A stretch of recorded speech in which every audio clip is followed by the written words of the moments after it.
Yeah,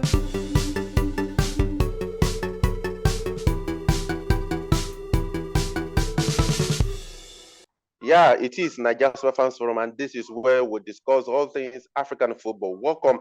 My name is Ashalolu Afemi. Today is going to be another wonderful ride on the show.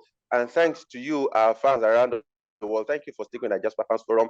Thank you for watching us from Ghana, from Cameroon, from South Africa, from Canada, from the UK, even from Australia. We appreciate you so much. We do not take your support lightly at all. Okay, today let's get started. Of course, the Super Falcons of Nigeria, they got into the country yesterday, and so much to talk about as regard the performance of the team and further development.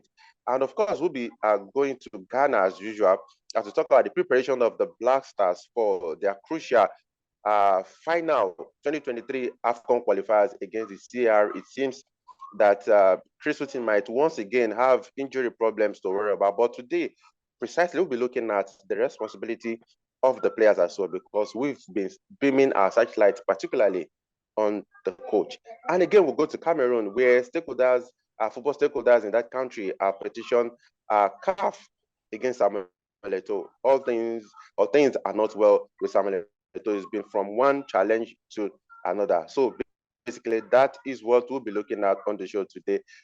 Guys, you're welcome. Kyle and James, you're welcome to the show once again. Thank you, Femi. It's always a pleasure. Yeah, thank you very much, Femi. So I think it is nice if it should be expected if I open the show by congratulating Kyle for Shooting Stars winning the 2023 Value Jet competition, particularly for getting their pound of flesh brought from their perennial Waterloo Remo Stars. And Shooting Stars fans, they'll be celebrating that cup as if it's the UEFA Champions League. Anyway, we thank, of course, the sponsors for giving the club opportunity or something to cheer about at this time. Okay, guys, let's get started. Let's talk about the Super Falcons. They came into the country yesterday, but maybe let's talk about FIFA's decision to hand Lauren James just a 2-game ban for stamping on Michelle Alochie's back. Describing that as a serious foul play, and describing that of Deborah Abiodun against Canada as a violent conduct. Kyle, I'll start with you. Is FIFA setting a double standard? Because what Lauren James could have, thank God it didn't go beyond what it was, but it could have also done a lot of damage to Michelle Alochie's back. Well, Femi, I am not going to be emotional about this. FIFA's laws, the game of football is governed by laws, and I checked the FIFA laws of the game. Everybody is free to check it. It distinguishes between what a serious foul play is and what a violent conduct is. It says a serious foul play is a tackle or challenge that endangers the safety of an opponent or uses excessive force or brutality, which must be sanctioned as serious foul play. Any player who lunges at an opponent in challenging for the ball from the front, from the side, or from behind, using one or both legs with excessive force or endangers the safety of an opponent is guilty of that foul play. But a violent conduct is when the player uses or attempts to use excessive force or brutality against an opponent when not challenging for the ball, or against a teammate, team official, match official, spectator, or any other person, regardless of whether contact is made. In addition, a player who, when not challenging for the ball, deliberately strikes an opponent or any other person on the head or face with the hand or arm is guilty of violent conduct unless the force used was negligible. So FIFA didn't make this law at the Women's World Cup 2023. Seriously, I like being practical. I like being devoid of sentiments. So they had distinguished between these two. What Abiodun did fell under one part, what Lauren James did fell under the other. From what I've read out now, you will understand that what both of them did were two different things. So that's why they got different punishments. I'm not holding brief for FIFA. I'm just saying that they had already prescribed a different punishment for each of these offenses. Okay. Of course, some sarcastic Nigerians are saying that FIFA actually came to that decision because of NFF has been in the news recently for very bad reasons. But why would they punish Abiodun for the sins of the NFF? Okay, James, let's talk about the ladies. They came into the country yesterday, and second goalkeeper Tochukwu Olueyi has been saying that the NFF should try as much as possible to keep the team together and infuse young players, keep the team for a few years and see what this team is going to become. What do you think, James? She's not showing anything new. It's a young team with sprinkled with good experienced players. Like for example, now in the defense, we had Tosin Demain and Osinachi Hali. I mean, Osinachi, that this World Cup is a third appearance. So I mean, just imagine the experience and what Tosin had been able to learn from her playing alongside her. You know, so it's a team that should be kept together, and I hope they can still bring in some of the players from the Falconets. Somebody like Flourish Sebastian. I think that's a player that the team will need, because she has some of her teammates from the Falconets. That's Tosin and Deborah. Yeah, they play together. So imagine that. So when you bring these girls in, I mean, I keep the coverage. So we all know all these things. You know, it's not kind of science stuff. It's not difficult when you keep the good number of these players. I mean, you're just setting them up for good. As in now we have the Olympic qualifiers coming up, and you know, when you bring these players together, I mean, you have a good blend of players. You know, looking at the future. I mean, what better way again to now wrestle back the WAFCON title which the team lost last time out. So for me, it's a good one coming from her. So, and I hope that some of the players we saw in this World Cup, more than we give way. I'm not trying to see you've not done well. You're free to mention names. You're free to mention names. It's high time. I think it's high time some of these players. I can mention names. Even the goalkeeper talking, Tochukwu, and Onome Ebi, Francis Odega. I mean, I think it's high time. Okpara I think I can. It's because of injury. I think injury affected her seriously in this last World Cup. That's why we didn't really see the best of her. You know, she has been doing very well for her. Well, are you going to compare her to somebody like Onome that was just attached to the Nigerian club side before they went to the World Cup? You know, so I think it's going to be a good blend. Just keep this. Like I said, the team is a young team. Just little bit of experienced players that can still hang around. The ones that I feel have done enough and are not really contributing much to the team, I think they should just give way for this other younger players coming. Okay, before I let you go, I also want Kade to comment on this very issue of the payment. Now, of course, remember that after the World Cup, FIFA came out to say that they're going to work with the girls or with the NFF to ensure that the girls are paid their dues. Money are far back as 2021 for they are representing the country has not been paid. But now, I don't know, I'm not sure Igalo has officially retired from the Super Eagles, but it's been saying that the NFF should pay them, as well as Victor Osimhen. When that story broke, Igalo went on the comment section and was saying that NFF has still not stopped these things. You know, it really came like a shock. And Osimhen in one of the stories, I went to the comment section and said, pay them, and he tagged the NFF. James, the interesting thing is that I saw this story on a foreign platform, not even a local platform. What do you think? Well, for me, I think things are really hotting up now for Igalo and Victor Osimhen, who is the current Super Eagles player, to get involved in this money issue. I mean, it goes to show that it's a very, very, very, very big issue.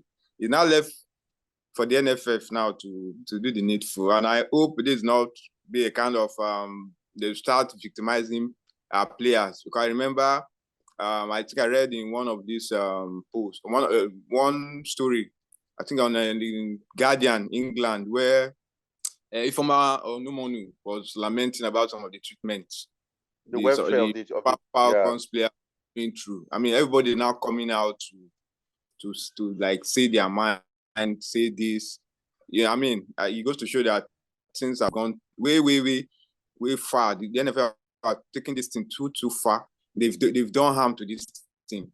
Remember way back to 2004 when they won the competition, and the one they won in Cameroon, they will still the same issue of money not being paid. I mean, it goes to show that the kind of people who run the NFF, I mean, it's not it at all. And if something is not done, we continue to hear this thing. And I think there was even an issue that came up that because of the Super Falcons that FIFA decided to come up with a new way of paying players, their money because of the Super Falcons, which means, I mean, the kind of stray bullet hit the NFF because of this issue, So it's very sad, and it's not good for our football at all. The image of our football just goes to show that a lot of things have been happening, and we just have a bunch of talented players who are just going through hell. So I even read somewhere that even the former coach, Gordon Zealand, I think he also came out to say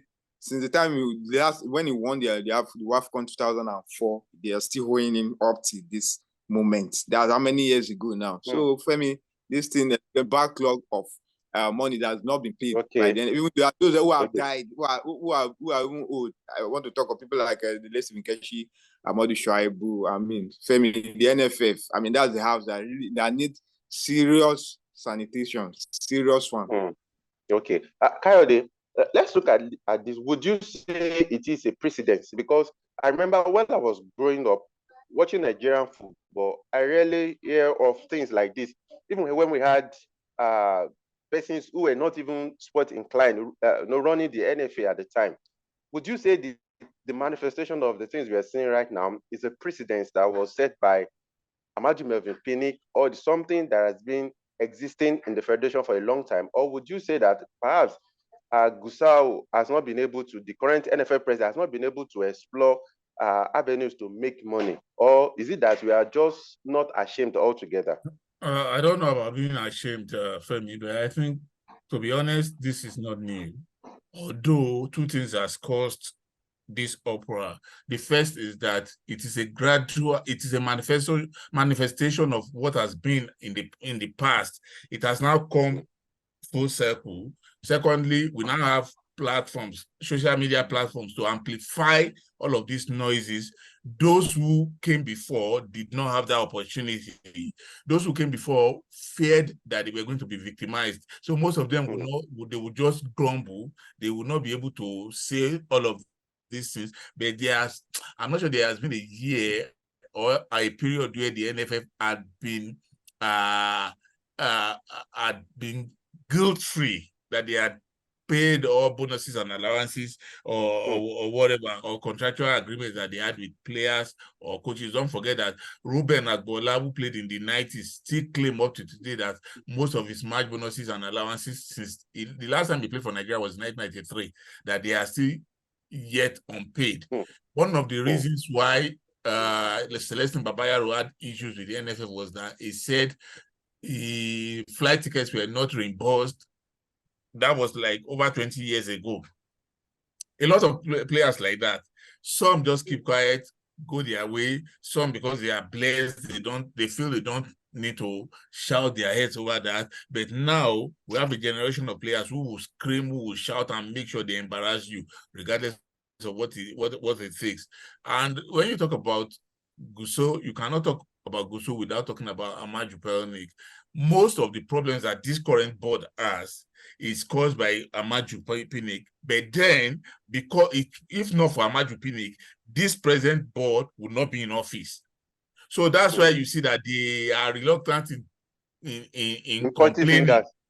Yes, because they know that they hold their pin in office to Amadou Pinnick, and because Amadou Pinnick is responsible for most of the problems we currently have now, so they don't know, is a catch-22. They cannot scream because they know what Amadou Pinnick did to install this current government, the current administration in the NFL. And Amadou Pinnick himself knows what he did. And I pray he's brought to judgment for what he did to Nigerian football in 8 years. What he did in 8 years will take more than 30 years, Femi, to get over. That's a fact. I do not owe anybody any apology for saying this. What it did will take more than 30 years to clean, because as long as people who are aligned, who have affinity with him are in office, we do not expect anything different. That is what has happened. And as for the players, what can they do to them already? Already we are at rock bottom now. The players, because James was raising that concern before we came on. No, the players who spoke up now, Igalo is no longer in the picture. He's no longer playing for the Super Eagles. He doesn't care one way or the other, so he's free to talk. Then Osimhen, I don't know about tomorrow, but today I dare the coach or the NFF that will say drop Osimhen. They may drop him tomorrow as a result of maybe he suffers a dip in form. But as of today, they cannot. And I like it when people use their positions, whether temporary or permanently, to advocate for those who are not as fortunate as they are. So in that regard, I like what Osimhen has done. Somebody, in a similar discussion, somebody said, why is Musa not talking? I said, you should understand Musa's position. Apart from being captain, he is also an establishment man. He cannot face the people in the NFF because he is also beholden to them. That's the truth.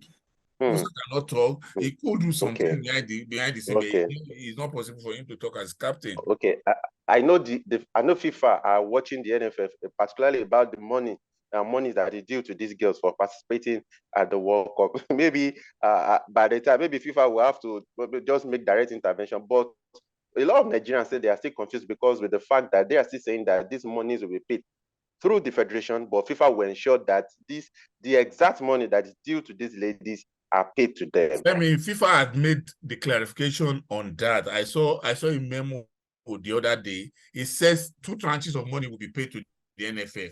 One will be what is due to them as a member association, as a fallout from participating at the World Cup. That will go to all 32 teams, all the 32 federations who were at the World Cup. Although each federation will get different sums depending on where you go to in the at the stage of the competition where you crashed out. Then the second tranche of money will be for the players. This FIFA do, like I always say, FIFA do not have any business with players directly. That was why I said when people were losing their heads, I said, no, FIFA will not pay players directly. Players are linked to the NFA, to the federations, and the federations are linked to FIFA. So FIFA will pay the money to the NFF. But they have said those monies must go to these players.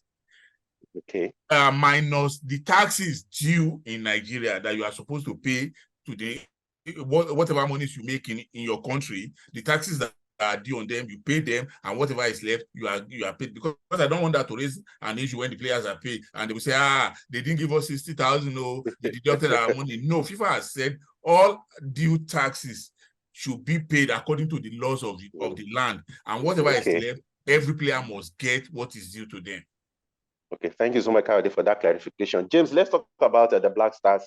Of course, next month they have a crucial make or mark game against the Central African Republic for the final game of qualifiers for the 2023 AFCON. Of course, the GFA has prepared a friendly for the Black Stars already that will be taking place in October against Mexico. But at the moment, the assignment at hand is to ensure that the Black Stars qualify for the AFCON. But that is also not going to plan for Christine at the moment because Jojo Wallacott is already ruled out of that game. And of course, Ashimeru has also been ruled out. He played fantastically well against Angola in the 1-0 draw during the qualifiers, James. But let's look at it. What responsibility do you think the players have themselves? Like I said, we've been beaming so much light on Chris Hughton, what he needs to do, what he's not doing, particularly some ESCO members of the GFA, they've been on him in the past week saying they've not been impressed by what he's done. But what about the players? Because when you look at the Black Stars, you look at where some of these players play the professional football, and you want to ask, why haven't the Black Stars qualified for the AFCON yet? Well, Femi, the good thing about their qualification is still in their own hands. I remember when they played against Mozambique and Angola away, I told you that they should try as much as possible not to lose those games. That even though they don't win it, they can a point won't be a bad result. That's why they are in a position where they are now. You know, talking about those who are going to be missed. I remember even those games, they missed some players. Fortunately, some players stepped up and they were able to get something out of those games. So I think I want to believe that they know the importance of this game. I mean, they are playing at home. They just need a point to scale through. They don't need anybody to start preaching or start motivating them. They should be self-motivating, you know, because they know anything short of a point or victory, we see them miss the AFCON, you know. So they don't need anybody to tell them what to do. They are professionals. They know the importance of this game, and I know that it's going to be serious. It's going to be pressure. It's going to be a pressure game because I remember when the Super Eagles played against Cape Verde in that final game, the Teslim Balogun Stadium. I mean, we were just hanging on. You know, we just needed a point, and we were just hanging on that day. So sometimes playing at home, sometimes is not a guarantee that you're going to win. You know, but I want to believe that they have what it takes. So the players, they have very young, exciting players who can step up. Walcott is not going to be. He's no more for me. He's no more the number one. Atizige has taken that spot. You know, so that has been settled, and I believe Ashiru they are a good replacement for him. People will come out and play because there are players who want to show themselves, who want to play, who want to show the coach what they can do. Because the coach is just just 3 games into the as a coach for the Black Stars. 1 win and 2 draws, not that bad result. They've gotten the points in the important game, that one that they should get, you know. So I believe that the players will step up. Those that are not going to play, I believe they are a good replacement for them. And it's not left for the players to do the needful. I mean, there are sometimes that you don't even need anybody to tell you. You just have to know that you have to give your all. And I believe that they have what it takes. When they played against Super Eagles in Abuja, I mean, they knew the importance of the Nigeria-Ghana derby, and they gave their all. It was not even about tactics or whatever. It was just who wanted it the most. And I believe they will want this game. They know that they can't do it. Will spell disaster for them. So I believe they will step up when they come up against the Central African Republic in the final qualifiers. Okay, so of course Majid Ashimeru as well as Jojo Wellacott have both been ruled out of that game. But I think Ashimeru still has some chance of perhaps even featuring at all, but Jojo Wellacott has been ruled out. Kyle, I wanted to say something in 2 minutes about this. What responsibility do you think the players also have to take in Ghana not qualifying for the AFCON so far? Because like I said, when you look at the pedigree of the players, the quality, the Ghana that we saw at the World Cup, if they are taking that kind of quality into the qualifiers, I think by now Ghana will have forgotten that they've even picked an AFCON ticket here. So what responsibility do you think the players too have to take, or what blame do you think the players have to blame for Ghana being in this very tight corner in the qualifiers? See, Femi, sometimes I've said this over and over again. I'm beginning to sound like a broken record. Sometimes we seem to think we are much more patriotic than these players. If results don't go their way, it doesn't mean that they are not serious about games. Number one, they are professionals. Number two, they are also Ghanaians, they are Nigerians. They also want to win for their country. And number three, they also want to advance their career. So going to the AFCON, going to the World Cup will be a big boost for them. Do you think the Super Eagles players felt good when they were at home watching Qatar 2023, 2022, the same way we did?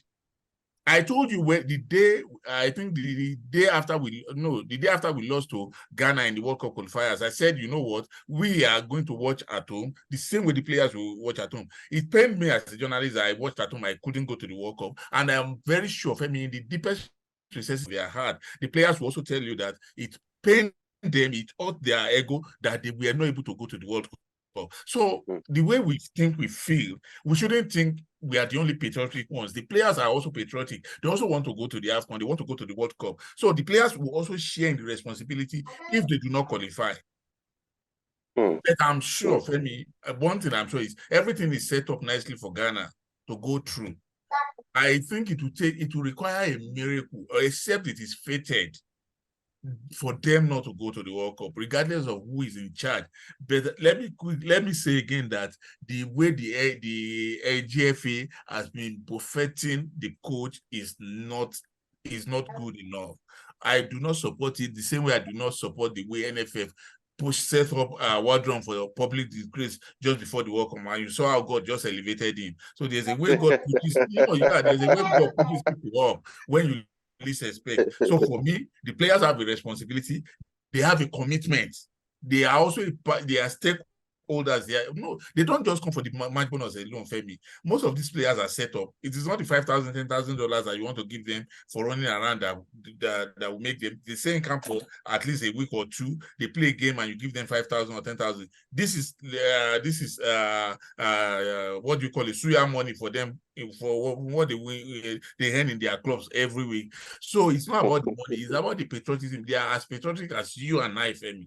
So they also have a responsibility and a commitment. Guys, let's quickly talk about Samuel Eto'o. Like, we've talked over the past few weeks now. Things are not really looking good for Samuel Eto'o. And finally, some football stakeholders in the country, they've petitioned the Confederation of African Football. And CAF has confirmed the receipt of that petition. And I'll quickly read just what CAF said. CAF said, and I quote, he said CAF is looking into this request based on and in accordance with the CAF statuses and regulations. While the allegations are prima facie serious, Mr. Samuel Eto'o is presumed to be innocent until an appropriate judicial body concludes otherwise. And the CAF will no longer make any announcement while the investigations are ongoing into all of this. CAF didn't reveal what it's looking like, but I wouldn't know. I didn't want to preempt what is in the petition, but perhaps it could be maybe misappropriation and all that. James, let's really talk about it in 1 minute. We have just a few minutes to go. James, we've been clamoring that former footballers should come into running football, but here we are. Well, this is a very serious issue. I remember when he first came on board, the way he was sanitizing the whole place, we felt, there's a new sheriff in town who is ready to clean up all the mess. It's so sad that we are beginning to hear things. Though they said, just like what CAF said, that he's innocent until proven otherwise. And from what I read in one of the reports was that one of the accusations against him is that he appeared as an ambassador to one of these betting companies. And they said that it's against the statutes and some things like that. So it's not it at all. When we are clamoring that ex-national should be given opportunity, to run the FA, but it's like there's no difference between them and the people who've been accusing of not doing well. So let's wait for the outcome of what CAF are investigating before we make a final submission. Okay, Kyle, please, in 30 seconds, let's quickly talk about Samuel Eto'o's situation. Yeah, for me, you have to look at it from two different views. Number one, it could be the corruption. It could be corruption trying to fight back against Samuel Eto'o. It could be the entrenched powers, institutions, the principalities and powers that wants to fight back using all of these means. But then we should also not lose sight of the fact that it is possible that he has committed some infractions. We should not be overawed by his larger-than-life image. If he has done something wrong, we should be able to hold him to account. Okay. I don't want to get those two things wrong. If it's possible, let's wait for the end of the investigation. I want you to remember the case of Kojo Williams at the Nigerian Football Association. Back then, he was chairman for just 3 months before he was booted out.